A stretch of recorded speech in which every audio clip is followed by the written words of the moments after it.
welcome to the mecaniquesportive YouTube channel. I'm Nicholas. Today, I'm presenting the new BMW X3 in a full review. I have the 30e plug-in hybrid, a version expected to sell well. It's mainly for businesses, and we'll test the range in full electric mode. You know, I love doing that and testing consoles.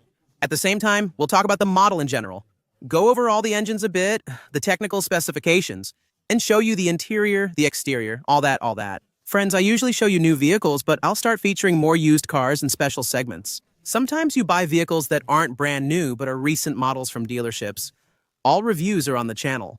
This BMW X3, I presented it to you in the studio almost 9 or 10 months ago. I was among the first to show it to you before release. Now it's already been out for a while.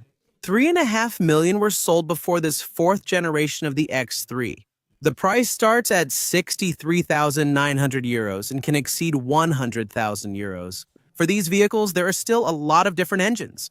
There are still gasoline, diesel, and plug-in hybrid options, and also an upcoming iX3 that will be arriving. For gasoline, you'll find the 20X Drive, which is a 4-cylinder with 208 horsepower. Then there's the 50X Drive. That's the sportiest version with a 3-liter 6-cylinder gasoline engine that produces 398 horsepower, almost 400 horsepower. Now that's starting to get interesting. It does 0 to 60 in 4.6 seconds. That must be really, really cool. I'll try to borrow it one day, just for fun. It must be a blast. Then there's the diesel version, the 20D, which still sells well for people who drive a lot. And clearly the X3 is still a car made for people who do long trips because it's comfortable and pretty spacious. This 20D model has 197 HP. Next, the model I'm showing you today is the 30e plug-in hybrid. A 2-liter 4-cylinder gasoline engine paired with an electric motor gives us a combined power of 299 horsepower and 450 Nm of torques. That's impressive, a 0 to 100 in 6.2 seconds like a small sports car or Grand Touring injection. As for the battery, we have a 19.7 kWh battery, which charges at only 11 kWh. Unfortunately, and it's a shame, I think they didn't put in a 50 kilowatt onboard charger since we're almost dealing with large batteries. Now around 20 kWh, I would have liked it to be able to charge faster, even though 90% of people charge at home every night on outlets that aren't necessarily very, very fast. It can be 3.57 or 11.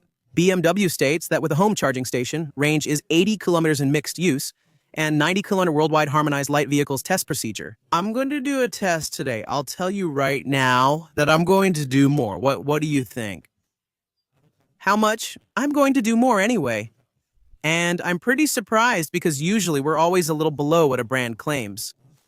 But here, I actually did more, surprisingly, and on the same route as usual with other cars, so it was a nice surprise. And starting this summer, there will also be a 6-cylinder diesel for those who like to drive and appreciate all that. On the other hand, unfortunately, there will be a penalty on that. Yeah, it's a bit annoying. It will go up to 30,000. Big engines, we don't like them anymore in France. But the others? Not much penalty. In the end, now there are always weight penalties, which go over 1,600 kilos. There are penalties for minor pollution, so otherwise we'd pay between 5,000 and 7,000. Well, that still makes a difference, and I also just heard yesterday. So today, it's almost the end of April. Now there will also be the registration fee for electric PHEVs. All of that will be counted based on the car's fiscal horsepower. That's a shame. In terms of dimensions, it's 4.75 meters long. This car, 1.92 meters wide, so it's still quite large. And 1 meter 66 high. That's actually 25 centimeters less than the previous version. That also affects the aerodynamics, because that's 2.5 centimeters less that blocks the wind. So it should be a little more efficient. Also, as always, a very, very nice wheelbase. 2 meters 86. We'll see how that works out for the rear seats. The cars can still tow up to 2,000 kilos. That's still very much a BMW. Even most German cars are able to tow. This vehicle weighs about 2,200 kilos.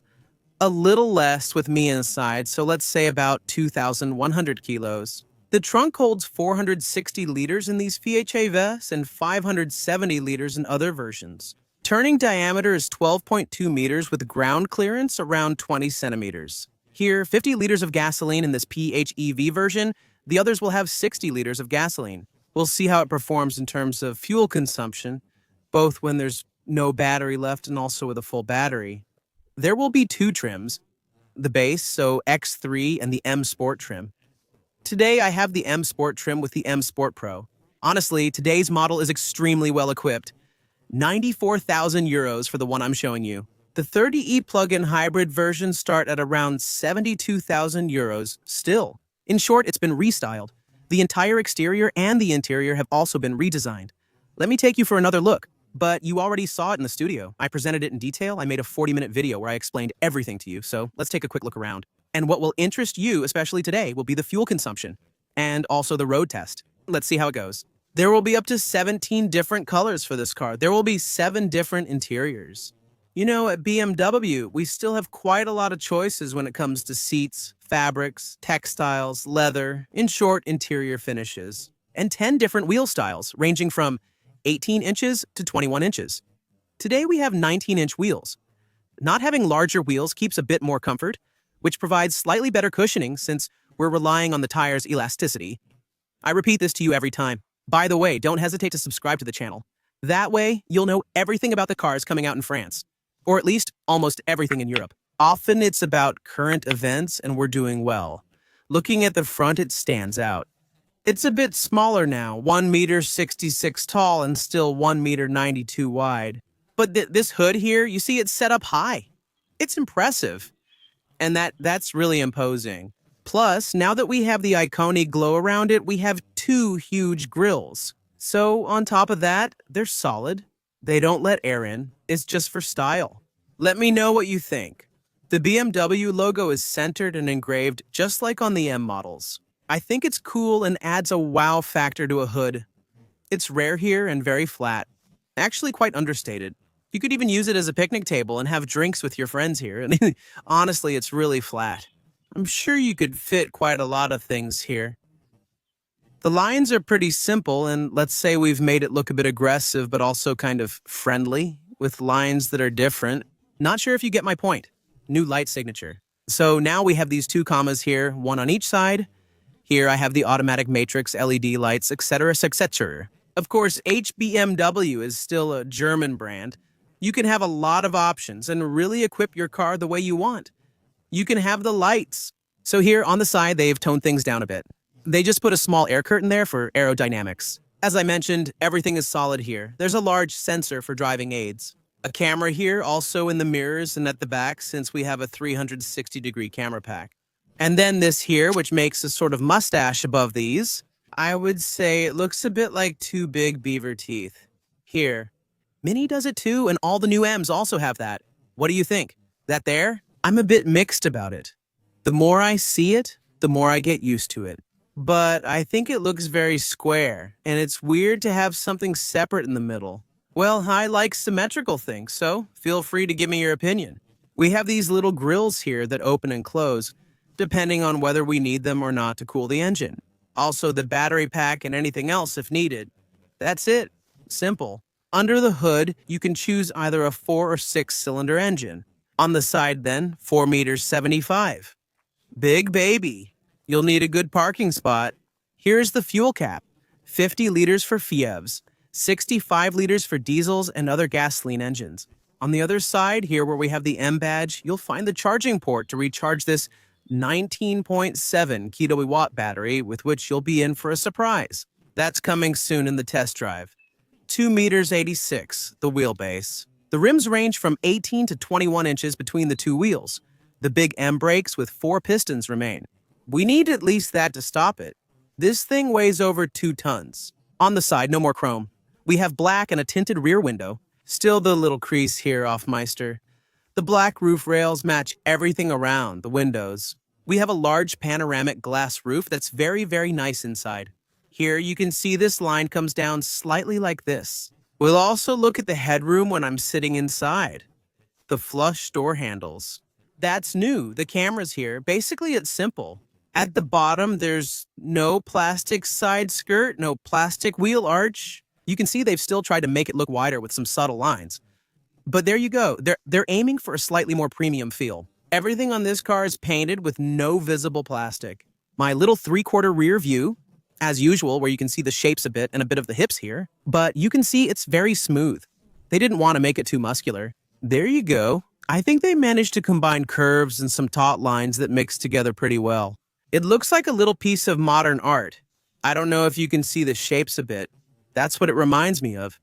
The big lights here with LEDs running to the sides, with a kind of little panel with small lines and even more little patterns inside. BMW's new light signature, now also for SUVs. I like that it's like this and not a coupe. Anyway, which do you prefer? The SUV version or the coupe version? Will they redo the X4? The X4 is the coupe version of the X3, similar to how the X2 is a coupe X1, and the X6 is a coupe X5. Did you know that? The rear features a long split spoiler with a third brake light. The window is heavily tinted, and the wiper is always ready. I would have liked it to be like the wagons, where you can have the little button to just lift the rear window. It would have been complicated with this spoiler, but I wish they'd consider it for SUVs too. I find it practical. The BMW logo here, right in the center, which sits on an area that was specially curved for it. And then, it's very flat, it's very wide. What's strange is that I haven't put a strip on yet to actually remove this car. But the lights do the job a little bit. On this side, we find the writing, X330E. Also, we no longer use the I on the 20i, 30i, and similar terms. The I is reserved for the electric model, so 30E for electrified or electric. Well, or hybrid, plug-in, you know? Everything is painted the same. On the back, the camera is here, a very simple diffuser compared to the others. I find this one is a little less aggressive, and the reverse light is down there, right at the bottom. The trunk opens electrically, as expected in a premium car, and you can wave your foot underneath to open it. I left the keys on the windshield to keep the lights on for you, because if it was in the car, that would have been silly, all that. Here, the loading sill is made of pretty simple plastic. There's a hatch to access a spot where you can store the net. We've got the bolt here in the tow hook. Something very simple, but not much storage here. And 460 liters, like I was saying, right here. 460 liters, of course. I can fit in. There are 2 charging cables in there, plus my camera bag, plus my coat. And there you go. It all fits. There are 2 speakers on each side here. We've got the little button right there. That brings out the tow hook all the way. And that allows me to tow up to 2,500 kilos. Like I was saying, that's pretty good. We've got 2 LEDs, one on each side, and it's the same on both sides. It will retract by itself, just like that. That's good. We also have an LED here, so yes, this is definitely a trunk with lighting. Because I have to admit, at night, I often miss that in cars. There are small removable hooks here, plus a 12-volt socket, but no hook on this side. To put your grocery bags, you can do your shopping, but only on this side. That's a bit of a shame. Yeah, that's too bad. Then we have a shelf here. There you go, with a hard part and a soft part. And that's it for the trunk with 2 small nets on the sides.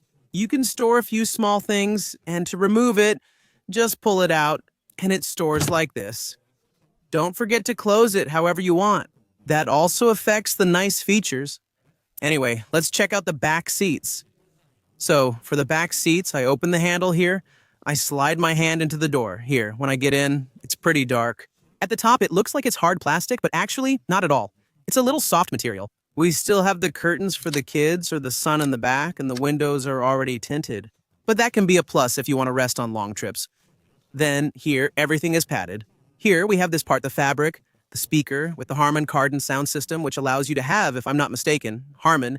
It's 15 speakers and 750 watts, which honestly gives me a very good sound quality. Then, here, we find some plastic and some slightly lower quality plastics.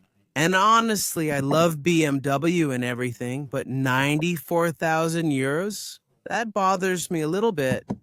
I'm sorry, but we still have enough space to put a large bottle. And here, some small packs of candy. Next, the upholstery. How does it feel when I sit in here? So you really have to get inside. You climb in. I close my door. There you go. Up there. I should have something to hang on to. How does this open? It slides. It opens like this. My little compartment here for my shirt and other things. We all have handles. And then look at this big panoramic glass roof. It's gigantic. I have to admit, when I'm here, it's very pleasant. There's a lot of black in this cabin. Personally, I would have chosen something lighter. You know, I often like it to be bright and light. A tone like the exterior paint, a kind of gray that would have been pretty nice. At knee level, I have a lot of space. That's with me driving. Look, I still have about 10 or 15 centimeters in front of my knees. I have room for my feet even under the seat. They're on slightly higher rails, giving me more space. The backrest also supports me well. It's contoured, and as M Sport finishes, they're more sculpted. The upholstery includes some Alcantara, just like the headrest, which I'm going to raise. Headrests in cars are always very firm. It's a shame. We have mounts here for tablet and phone holders and more, or a hanger so you can hang your suit jacket, for example, if you're a salesperson. The seat is good and long. Since it's well contoured, it gives me good support behind my thighs. I have the flap here. Perfect double cup holder. The aisle is at the same level on both sides. That's good, no tripping like this. But normally, if I'm not mistaken, this allows me to fold it down in 40, 20, 40, which still lets me have a kind of large space for skis here. Third seatbelt right there with the little M Sport finish right here, the 3 seatbelt buckles here, there. It's nice anyway with this finish that gives it this leather style. A large central tunnel accommodates all-wheel drive. Moto's Matriz is the sporty 50X drive version. 2 USB-C ports plus air conditioning and heated seats on the sides. And then this big block here to choose where you want the ventilation. That provides tri-zone air conditioning here plus 2 fast-charging USB-C ports. The net's in the back right there, and when I move to the middle, phew, oh yeah, that hasn't changed. I told you, I just remembered it in the studio video. And they did something here that works. There, you get it right in the back, and it's really not comfortable. So you'll have to move forward a little bit so it doesn't hit you right at the butt. The backrest is very hard. Actually, it's more of a spacious 4-seater car rather than a real 5-seater. Even though there's a 5th seat, you can actually fit an adult here, even with 2 adults on the sides. But this seat is still much less comfortable. You really have to move forward. I would have liked them to at least rework this part.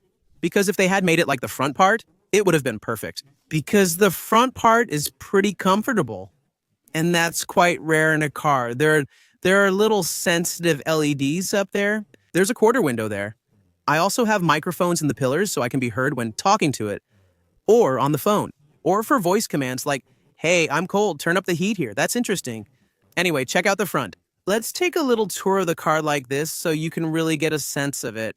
The proportions, the design, the look when it's moving, as if you were at the dealership walking around it. I prefer to show it this way, even if I have to crouch. See, it's still massive. I'll stand up and go higher. You can't do that. You're not tall enough. Here you go. Walk around, check the rims and side view. Well, it still keeps the proportions of an X3. You can tell it's an X3. I admit, it looks great. That's what I'm thinking now. I feel like back in the day, the first X3s were taller. And actually, you can see they've really lowered the side skirts and everything. And that gives it the feeling that it's lower, that it's sportier. Yeah, you see, by walking around it like this, I'm realizing it with you. The taillights, this new design. Here, the rear part also has the large reflectors. Right there, Hop. I'm going to grab the key I left here. There we go. I put the mirrors, the handles, these pillars back in my pocket, and up there, that big roof. All right, let's hop in. And look, a little animation just happened. So it was already unlocked. There we go, but normally we get a little animation, something a bit nicer. What I'm going to do is start it right away. Here we go. There you go. What's even funny is that there's even a little game here. Look, 25. So I don't know how to play this game, but 25. No, okay, anyway, you can have little games and so on. Now the screen, the curved display, you know that from BMW. What I'm going to do is move back. Look, we have a nice head-up display. There, as I said, its name. The brand name. Well, in the end, it triggered for me. I don't know how you help. Yes, it's not a big deal. Don't worry. Anyway, for the voice command, you can customize the word you want. Look there, it's in red here. Red, red, red, red, red, red. There, it's actually more orange, but on the camera, it looks more red. The steering wheel here has a flat bottom. It's an M Sport steering wheel because we have the M Sport trim. So these two sides here, it's always the same thing we know from BMW. The modes for the rotary cruise control or limiter, or level 2 driving. Activate, deactivate, and adjust the speed, faster or slower, simple and effective. This side has controls for calls, voice commands, music, menus, navigation, and menu volume. I can navigate here, it shows up on this screen right here, and I can go from left to right. Adjust the gauges and dashboards as I like, including center display, consumption, trip meters, music, and more. I prefer to display my consumption like this. And then I can even have the layouts, so that's what's going to be around. There we go, I can have it like this. So you can still customize these screens pretty easily. And then, well, I have to admit, I really like this one with 2 counters. The head-up display is customizable and I can scroll through options on it, though I'm not sure if you can see it. And that's pretty nice too, paddles behind the steering wheel since you can shift gears. And I have a boost button here. So when I pull it for 10 seconds, it's really going to go all out and give me the full power of the vehicle. That's pretty good. There's also a small black 12 o'clock marker like on sports cars, and right behind it are the controls. For the lights, it's best to leave it down. On automatic lights, turn signal. There you go, the rear fog lights. And a mode here that will take me into the light menus. Every time you see a little icon with 3 small lines like that, it means it's to enter a menu. So I just press here and it opens a menu specifically dedicated to lighting. And I have it here, and I also have the dome light. This way, with the 3 little lines you see right here, what do you think? So, it goes up really high. All of this has come down pretty low, I think. I would have liked it if this could go up a bit more. So, not in the Peugeot style, but slightly higher for an SUV. I wouldn't have minded, but then it really gives you this feeling. Look at this feeling here. And the way it extends with the hood. The hood is huge. You can really see it. It's prominent. It takes up space there, and actually, you also know where it ends when you park. It's not a bad thing, even with all the cameras. I'll show you again soon. Then we have up there the sound system plus the vents there, and that's the head-up display. You can see the air vents here for the vents in the windows, the sound insulation in winter, and also Cardon. Here, you can find this, which is brand new. These are new parts. You can find this on the new X3, which we had seen on the 5 series, so with this crystal, and on the 7 series. So the handle is integrated here, and here we have the vehicle lock, so actually I can press this. You see touch move, seat memory here, and then this is my climate control, so I don't know if you can see. There's a little thing that shows up inside, and it's lit up. Actually, I can just tap it, and I can set it higher or lower. So now the ventilation has also become touch sensitive, why not? And the fan, let's say, is hidden behind, but the ventilation grill is there. And still using this small joystick as we found on the i7, i5, and others. So left, right, up, down, and actually, does this look? I don't know. If you look inside, hop, hop, hop, hop, and it's going to be left to right. There, thanks to this, it's like in the back. It's foamed here, it's the same, it's foamed here. With this texture. And we also find these plastics again. They did some work on it, but it's still 94,000 euros, you know? I would have liked something a little more advanced.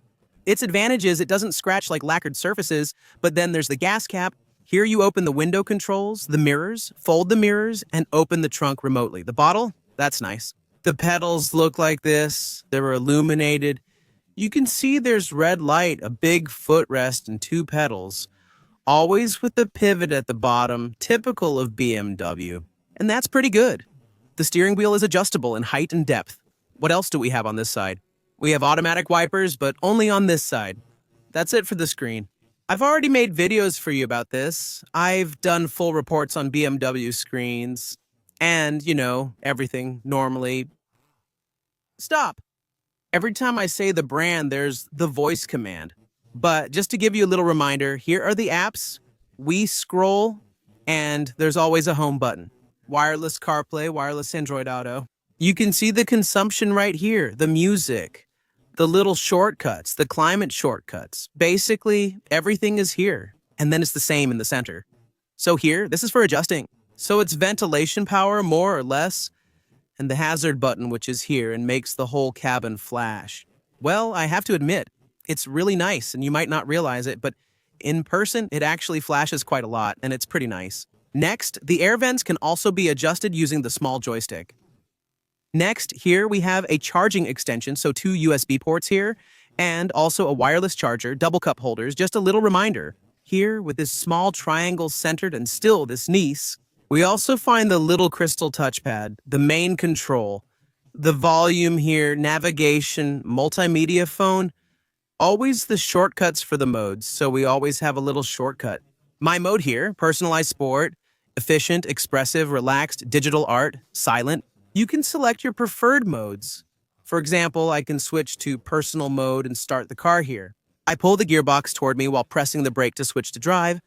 Pushing it forward puts me in reverse, activating the 360-degree cameras. Also, it remembers the last 200 meters you traveled, and it can redo them in reverse.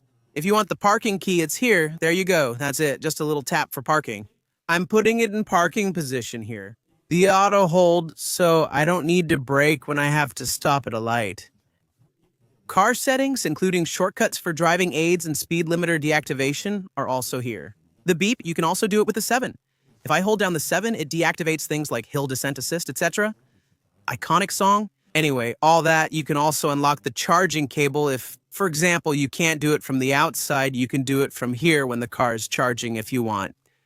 Anyway, the radio control is here, an armrest inside with it. You can see the 2 small cards, for example, and a 12-volt socket here as well. The armrest is pretty simple, but quite spacious. The seats, like in the M models, they're nice. We have Alcantara on the top here, up to this part that looks like leather with little stitching. M here in motorsport colors. This part moves forward, which is great for long trips. The seats hold you really well, both at the base and the backrest. They're perfectly contoured. Even when driving sportily, you'll feel well supported. Inside, the large panoramic glass roof is truly stunning. The forest is even more beautiful. It makes you want to visit the zoo and see giraffes poking their heads out above. Here's an Save Our Souls button and a small camera. You can even take pictures with your family. This menu gives you control access, lighting if I want, and it also allows me to customize my ambient lighting, for example. There, look carefully, I'm turning all the lighting blue. I admit, blue is my favorite, and it's what lights up the best. The light accent is whether I want it stronger or weaker, or if I want it to dim while driving at night. No, I don't want that. I want it to be at full brightness all the time. Do I want lighting effects when I arrive, and so on? Yes, I want that. It wasn't set for getting into the car either. There we go. Brightness of the driver's seat is the same as night driving brightness. You can adjust everything you want thanks to the little lighting menu button here. Then I can turn on my LEDs on the side here, as you can see, and I can turn on everything. Here, you saw the difference between everything lighting up and just my center LED. Also, you can see that there's ambient lighting here. So bluish, which is for nighttime, comes down here and actually lights up this part in blue, and it's actually pretty nice. Next, the curtain here that I can close, so either just a little bit gently or I can do it automatically, so it closes completely. And you can see here, there's more than 1 meter of curtain, so that's actually pretty good. It really changes the cabin's brightness. It's completely different now. I admit that, well, it makes me sad, you know. When closed, it's good for soundproofing. We'll see how it does on the road. It's already well soundproofed, but this adds more and makes it calmer. For long trips, like in full sunlight, you can close it if you want. I like being able to close it, especially since large panoramic roofs like this are rare now and usually tinted. But there you go. Next, we have a part, so feel free to say what you think about it. Here, it's very flat, very empty. Actually, that's the impression I get. You can adjust the air vent there, and the glove box opens here. It's small. Clearly, you won't be able to put much in here, right? So, anyway, that's the overview. If you have any questions about the menus you're typing in, the BMW's sporty multimedia system has all features and easy-to-access menus. For other brands, I've done it on quite a few brands. There are already several million of you, I think, who have seen these videos, and it makes me very happy. And then, well, now we're going to hit the road, so let's get going. When I pick up this car and do the road test, we drain the battery first. All right, let's go with this new X3. Heading to Fontainebleau. We're here at the headquarters in Montigny. Departure, 79 kilometers. It's showing 81, so we're almost perfect. We're going to test this and see if it matches what's advertised. I want my consumption displayed on my dashboard. Right here, what I want is to reset it to 0 as well. And that way, we start right now from zero. We're not exactly at 100%, but we should be at 97 or 98% battery. It ran a little bit before while it was being delivered to me and so on. There were a few meters, but the air conditioning was on. What impresses me right away is just getting back into a nice SUV. It feels good. The seats that hold you well, the sporty seats behind the knees. In short, everything's good. So now we're starting to drive, of course, in fully electric mode. The goal is to use as much electric power as possible. So here, in the My Mods, I can select, for example, the efficient mode, which is the best mode for driving an electric. In any case, it will first use the battery to save energy. And then, if you buy a plug-in hybrid, the goal is to use 100% of its battery. Unless you're on the highway or saving battery for city driving, I love it here. The electric side is great and very pleasant. So, I don't hear the engine noise at all. It's very quiet. Even when I slow down, honestly, it's really well soundproofed. When I accelerate, there's a slight whistling from the electric motor, but it's very, very faint. Look here, we're spending a little bit of the night. It lets me show you a bit of the atmosphere. Wait, I think now you can see it clearly. Here on the sides. Let me show you better, like this. Now you can really see it. Both sides, that plus that with the crystal. I have to admit, it looks really, really good. Of course, automatic light switching and all that. Here we have the fully equipped package, like I said. We're at the very top here. Matrix lights, automatic lights. The suspension is comfortable even here on the rough strips. You can still feel that you're in a big SUV. It moves a little bit, but it's really good. You just hear a little bit of road noise coming through very slightly. But actually, since there are no other noises in the cabin, that's the only thing you can hear. We're going to start right away, pretty quickly, to move from the road where it's very smooth. Should I show you a few other things first? At 79 or 80 kilometers, we should make it. Does this one involve a mix, or is it more of a truly urban one? Here, it'll be about 90, 110, or 130. I'd like to do a bit more city driving to show you just how pleasant it is. On this side, we still have a lot of responsiveness. With over 100 horsepower in electric mode, power and torque are instant. Honestly, it's really good. I really like it. It accelerates more than enough. We have a brake pedal that actually seems to be quite sensitive. There, Hop, I'm going back here. What you need to know is that almost all the time when you start braking, it's the electric motor that brakes first to regenerate energy and create a little bit of energy again. So here, every time I brake, and even more so when I'm going downhill, that's exactly when I recreate energy. It's really nice here, this place. I never come through here. The steering wheel feels good. The steering is very pleasant. It's well assisted, it's smooth, it's easy. All right, I'm gonna turn around. It's just to take you along, drive a bit more in the city, see how responsive it is. The acceleration. Here, I'm really well supported. That, on the other hand, is great. The suspension, the car seems pretty dynamic. We'll see about that in a bit on the road. And as usual, I'm taking you along my little winding roads, my little bumpy roads, etc. It looks really good. And even going uphill, honestly, I don't feel the weight at all. That's what's pretty amazing. It's that electric power manages to smooth that out. And on a plug-in hybrid, for it to smooth it out that much, I have to admit, it's pretty impressive. It accelerates quickly, but the goal isn't to do that constantly. Is it? It's there, I think. I think it's there. Yeah, it's not my favorite thing. Is it? Do you prefer Waze or Maps, by the way? I think it's good. Yeah, it seems to be. I like that I'm above the road here, with a sloping, flat hood that's huge and dips down at the end. I feel indestructible in here. Honestly, this X3 is like a mix of a big SUV and an even bigger one. But when you're inside, you feel like you're in something much bigger. It's pretty impressive. I almost feel like it's an X5 from back in the day. It's really become massive. And there are a lot of people who really like that, being in a big SUV. Honestly, you really feel like you're in something imposing. And when I see the other 308S, little 308, even though all cars are getting much bigger these days, I've never tried the X7 at BMW, by the way. I would have liked that. A 112 here, I don't know how you are, Don't help me. No, thank you. Yes, because when you say the brand, so the second letter of the alphabet plus the M and one of the last ones, you can recognize it. And that we can change as well. All right, well, here, it starts rolling right away. I'm already at 90, so what I'm going to do is set my wings to control. Adaptive cruise control, that's not exactly what I want. It's all the helpful features that work well. 7 here for 90. I think they didn't activate everything. I'll have to go into the menus to activate everything. So, to have the real pilot assist, the drive assist, the fully assisted thing, because I really like it when I'm being driven around, it's pretty well soundproofed when there are cars passing by. Everything is well sealed here. What's pretty funny is that I see a huge speaker in the back, even when turning here.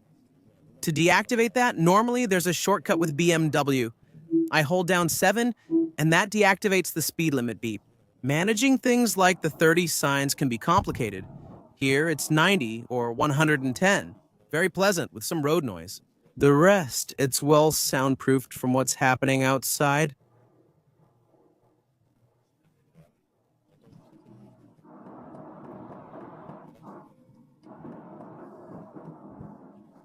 And I have thin windows today. I don't have double glazing though, but they're a little thicker than standard ones, which is pretty good. The suspension, you can tell it's a BMW chassis. So even if I do this, no, cancel, it's okay. If I do this, I feel that it's very, very soft. Actually, not much is happening here. I have a very, very neutral center point, so I feel like that's pretty rare. Even in sport mode, the back end is still subdued. I expected it to be more active, but the center point precisely is made so you can drive fast and be a bit more precise at high speed. Doesn't move you quickly from left to right. Afterwards, I admit that it's still pleasant, especially for lane changes like that. But I would have thought it would be a little bit sharper. But here you can feel the weight at high speed. It's over 2 tons. On the other hand, when accelerating, even like this in electric mode, it picks up really well. And if I set it to 110 here because it's 110 and let it accelerate by itself with the cruise control, honestly, it accelerates well. It's more than enough. We're being taken along with a velvet touch. It's very pleasant. All right, let's overtake. Here, it's 110, so I'll stay at 110. Still not bad. The goal is to provide a real mix. Some 110, some 90. A bit of city and some country roads. The faster you go, the more energy is used. For an electric car or assist, 90 is the ideal speed for consumption. Or 50 with traffic jams, they like that too. That's what consumes the least. Even here, 110 is pleasant. I'll get back to you when I'm at about 50% to give us a little update. Consumption. So here I've activated autonomous driving, so level 2, and honestly it works really, really well. On the BMW, we have a capacitive steering wheel, so to activate it, you just turn it on. You pick your mode, cruise control or full autonomous driving, where the car handles everything. Honestly, I prefer that. Here, I'm giving you a little mix, as if there was a bit of traffic. I'm in the right lane going 110 and things are fine so far. I actually have more kilometers than shown. 66 and 68 on the odometer here. If I don't touch the steering wheel for a while, it reminds me to touch it. At first, it warns you in orange, then in red, with a slightly louder beep to notify you. So here I stay in these conditions. Then I know it's going to drive well. So like this, it gives you a bit of a mix. Like typical traffic from people commuting to work. I don't know if you have a job or if you're retired, but feel free to tell me, by the way, do you go to work? Do you often drive at the times when everyone else is driving? I know that thanks to this job, I'm lucky enough to be able to choose my own hours a little bit. When I do these tests for you, in the Paris region, otherwise I have to wake up at 4 to get to Charles de Gaulle and avoid traffic since my flights are often at 9. I admit it's a bit complicated, but I usually avoid it. And I admit that it's a real luxury not to be stuck in traffic. Even in the Paris area, there's always traffic. I envy those of you in the provinces. It's better there with no speed bumps and far fewer traffic lights. I dream of retiring and spending my final years in the provinces. And when I've become a YouTuber as famous as Squeezy, and when I can afford to buy myself a little house with a pool in the south of France in the mountains with my little Caterham, so I can go have fun. Honestly, I'd also get myself a Beamer, an M4 Coupe Sport Leichtbau. It was my favorite BMW and really awesome. And it's cool too with Harry, the little lap around the charade circuit and spending the day there. And by the way, I'm preparing a special little video for you with Harry Vatanen. So don't hesitate to subscribe for a sort of live interview where Harry is the one driving me in the M4 CS. On tour with Emmanuel Macron's escort. That's what I'm saying. Coming soon on the channel. I'm launching a new type of format on the channel, so I can actually do something other than just car reviews. And don't hesitate to let me know if that's also something you're interested in. Which celebrities, YouTubers, actors, singers, or comedians would you like featured on the channel? I'll try my best to find some pretty cool people. So, it's still in development, all of that, but it's coming. 2 interviews. After the turn, we reach the end at 130 kilometers per hour. I've already covered 50.4 kilometers, and I'm about to reach 50% battery. In my opinion, it's going to be on that straight line there. Come on, I'm going through here at 130 kilometers per hour straight, since now we're really on the highway. It always accelerates well in full electric mode and can reach up to 135 km/h this way. It's very well soundproofed.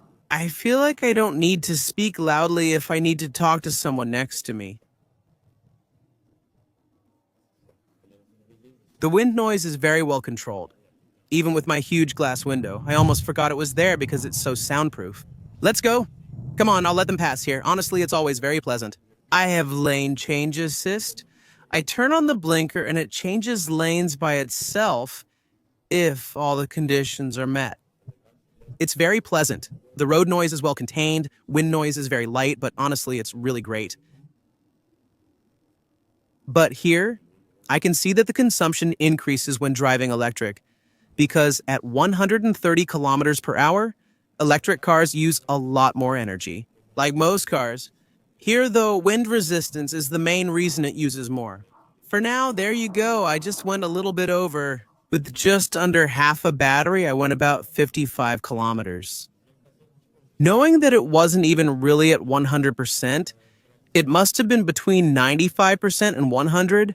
I didn't have the exact number. That's already impressive. Here, I've done 57 kilometers. It still shows me 43 left, so that would mean it could do 100 kilometers. In the conditions I've been driving in so far, which is pretty good, considering I did a good stretch at 110. There was a lot of 80 and 90 because the highway had many slowdowns. I don't know. I'm tempted to go for 100 kilometers anyway. What do you think? We're going to pass 100. It's possible that we can make it. But there's a stretch of highway here. There's about 4.5 kilometers left and roughly 7 to 8 kilometers of highway. Here at 130, I'm not bothered. It's really not bad. My average was 17.4, and before it ran well, it was 15.6 or 15.7 kilowatt hours, which is honestly not bad for a toy weighing over 2 tons. A big SUV like this, really not bad, BMW. They're making a big effort. No, not you, not the voice command. So, here I am on my favorite little potholes, really worn out here, to test the suspension comfort of this car. So, we're in a big SUV, we're sitting pretty high up. Beautiful field of rapeseed here, it's really gorgeous. I love this time of year when it's yellow like this all over France. We really have a lot of rapeseed in France. I also saw it when going towards Brittany. Tons of rapeseed fields pretty much everywhere. It's really pleasant. Come on, the little holes, the big holes, the really, really big holes, it filters super well. So, the 2 gentlemen on bikes. It would be good. Yes, because right now you're taking up about half the road. You'd be kind. There you go. Perfect. Thank you, gentlemen. It's a little bit dangerous like this in the canola field when there are curves. Riding side by side like this is actually quite nice. It always gives you a good boost. The braking, I have regenerative braking that's quite powerful, which is pleasant to use. Like this, hop, what I'm gonna do, hop, I'm going to let him pass there because there are big puddles of water. I don't want to get my car dirty. Hop, because it's all clean and I haven't filmed the cutaway shots for you yet. All that. All right, I'm accelerating again. Even here, I'm in eco mode, and eco mode alone is already more than enough. When it comes to this car's acceleration, I can see that, for example, the one behind isn't accelerating as strongly. Here, on this small road going 80, 90 like this, the steering feels good and pleasant. You can still tell it's a car designed for comfort. Careful, there's a big pothole here. Yeah, it absorbs it well. So it's still pretty soft. I feel like with BMW, it's usually a bit firmer, especially with the sport packs and all that. I expected something firmer. But maybe when I switch to sport mode, though I don't want to switch to sport mode right away because it'll start up on me. The engine is fine. Display shows 0 liters per 100, 30 kilometers left, and I'm at 72. So in these conditions, we'll exceed 100 kilometers. BMW doesn't claim over 100 kilometers. They say 81 to 90. So doing better than what a brand claims is still pretty good. It's actually really, really good in these conditions.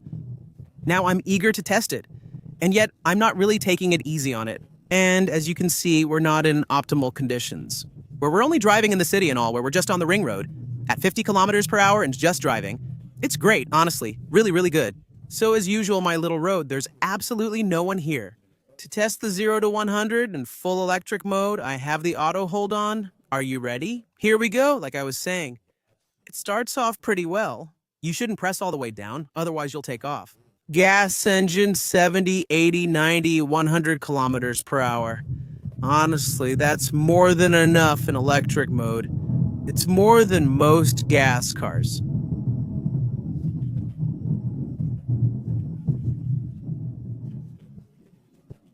Come on, the 100 to 0 stops well.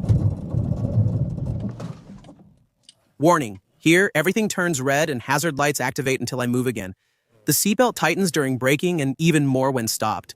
In case someone crashes into me, that's actually pretty good. For safety, you're at the maximum. And if anything happens, it triggers the airbags and all that. Technology truly enhances safety, which I appreciate. It accelerates quickly, brakes hard, and only dips slightly. I was expecting more given the comfort of the suspension, because it leans a little like that, but actually it's well balanced. I feel safe. We've arrived on my favorite little winding road in electric mode. I still have some battery left. Honestly, it doesn't run out of power. So what I'm doing is testing it in electric mode, but at a good pace.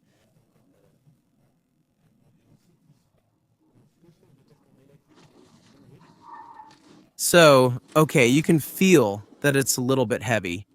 In the corners, it doesn't lean too much though, so that's nice that it doesn't have a lot of body roll. When it comes to braking, it brakes really well. The pedal feels almost sporty. It's great. It handles well. The car stays flat. What's funny? The car usually stays flat, but this causes some body roll. But when you drive in a sporty and dynamic way, the car stays really flat. It absorbs everything well, and it's super pleasant. It opens up a little if you really push it hard, but that's only if you overdo it. Otherwise, even the acceleration is very good. I still have 17 kilometers of range left. So it's true that going uphill, if you accelerate a bit and go from 0 to 100, it uses a lot more energy. But if you drive in a normal way, it's actually pretty good. So now I might not make it. I'm at 81 and I have 17 kilometers left. Do you think we'll make it to 100 or not? The 100? I'm just going to build up the suspense a little. 94 kilometers, 6 kilometers left. We might make it, we might make it. You don't believe it? Hold on, I'll get back to you. 99.8, 99.9, 100 kilometers. We did it. There's 1 kilometer left in electric mode, it'll hold. There's a roundabout in 1.2 kilometers. So, we've just passed the 100 kilometer mark. I'm at 80, rode at 80. I did the rest at 90 kilometers. A truck with its horses behind us. We're going 101, which I like 101 Dalmatians. I loved that movie when I was a kid, so. Also, since we'll have to brake here, it's going to regenerate a little bit because going from 80 to 30 kilowatt hours, that creates energy again. Although there's a slight uphill just before the roundabout, it's possible that in the last 500 meters, it'll restart the engine for me. Or not. Attention, vehicle on the shoulder on your right. Thank you, that's kind. Still not. Come on, I won't brake until the last moment. It's showing 0 kilometers of range, darn. Now I have to brake, so I'm regenerating energy. Plus, it's downhill after that. We're at 101.3. I already bet on over 100 kilometers. Honestly, I didn't think so since it's still a big baby. I really expected the battery to last a little less. We even started with less than 100% exactly. All right, I'm starting again here, and I'm setting the cruise control behind a car. Started at 101.7 kilometers. I took a little photo to prove to you that it's true because sometimes people tell me, no, that's not true. You don't take a photo of the odometer? So 102 kilometers fully electric, which is cool. I have to admit, I really like that. It's nice. 100 kilometers and 100% electric in a mix of everyday life. With the air conditioning running, it was giving me a bit of heat because it was a little cloudy earlier, and now there's a bit of sun. Air conditioning, always 21 degrees Celsius, like usual in all the cars, every time during my tests, no matter when in the year, always 21 degrees Celsius inside the cabin. We're averaging 18.3 kWh per 100 kilometers. Great results. Now I'm in hybrid mode. And just so you know, it just switched off the combustion engine. Because it recharged a little, it started up, warmed up a bit, and now it's saying I don't need it, so now I'm in hybrid mode. When needed, it'll use some gas again. Now I'll reset my consumption and continue. To do a little bit of mixed driving, go back through Fontainebleau for a bit and so on. And see how much it consumes, because that could be interesting. Yeah, we'll do a little bit of the same, some mixed driving, some countryside and so on. City, national roads, local roads, highway, basically, just like we've done so far. And we'll do a little debrief again to see how the consumption looks. Well, just like any type of hybrid, when we're stopped, of course, everything shuts off. The engine restarts when we need it. If, for example, we've braked, it shuts off. There, it just restarted. Well, I have a nice engine, a 4-cylinder. You can hear it a little, like an engine that's running, and it's still pretty well soundproofed. It just shut off again. It only does these very short phases, and it just restarted. In short, here, we really just let it do its thing. It's the system that manages the engine. It knows very well how to handle itself to normally optimize fuel consumption. So here, I'm purposely taking you through a bit of city driving. I'm going to drive all around Fontainebleau, back and forth, just to do a bit of city driving in hybrid mode.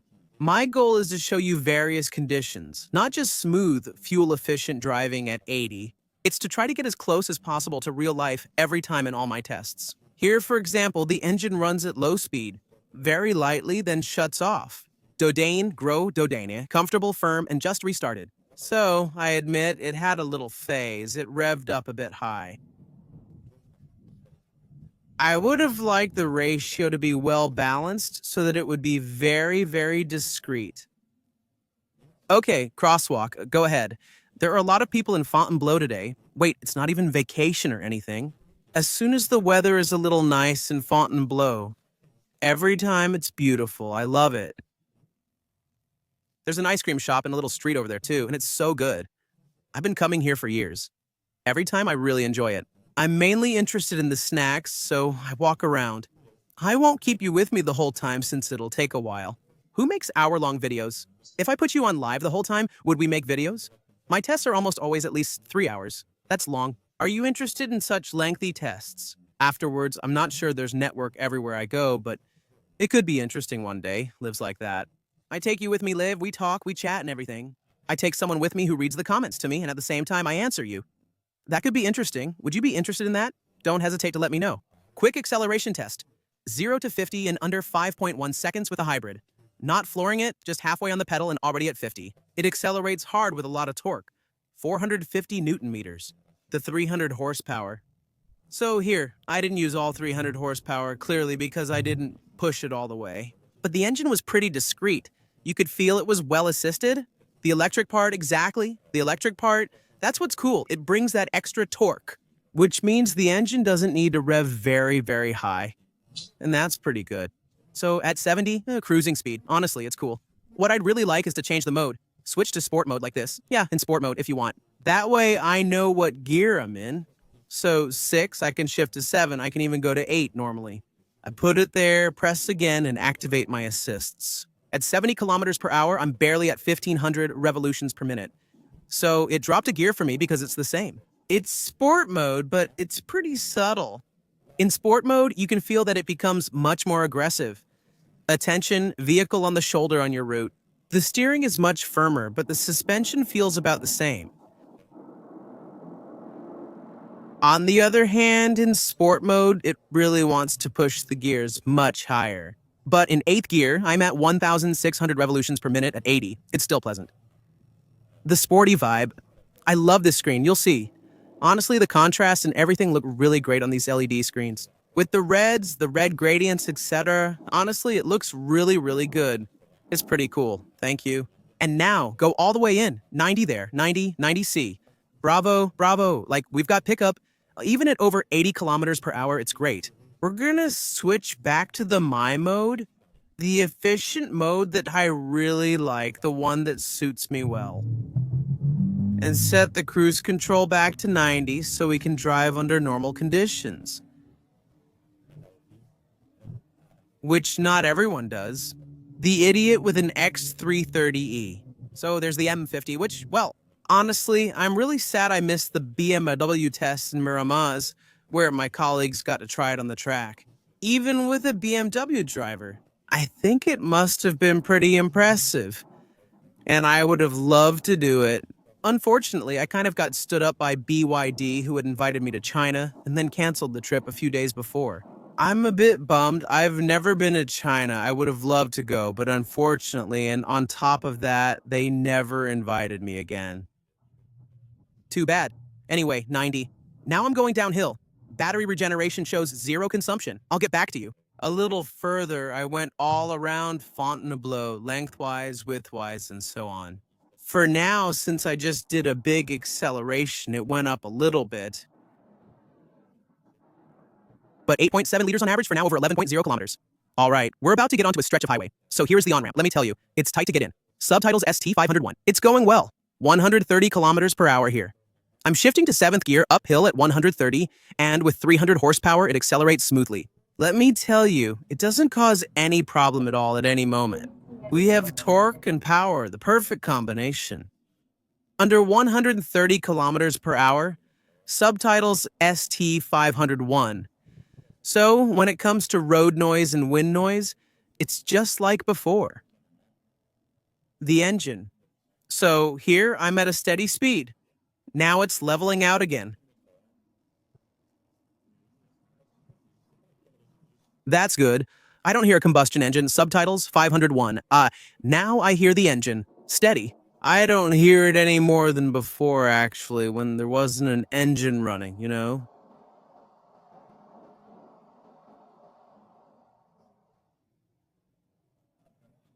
No. So it makes you want to hit the road. The consumption has dropped a little. I'm now at an average of 7 liters over 25 kilometers. I still have about 30 kilometers left to go.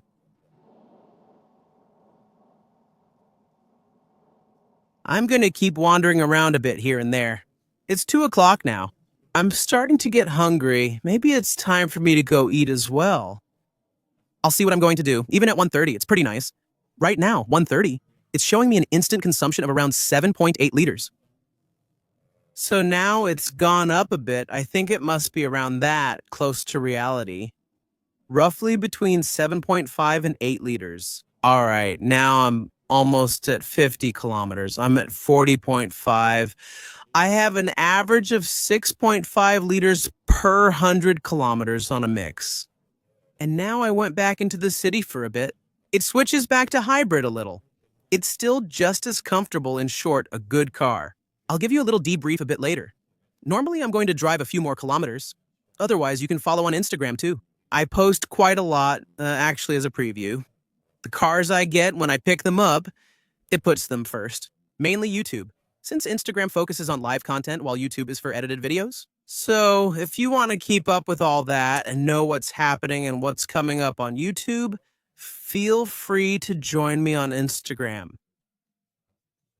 We have 150,000 on YouTube, 200,000 on TikTok where I post different content, and 30,000 on Instagram. So don't hesitate to come and join. You bunch of jokers who follow me, we get to see a bit of everything.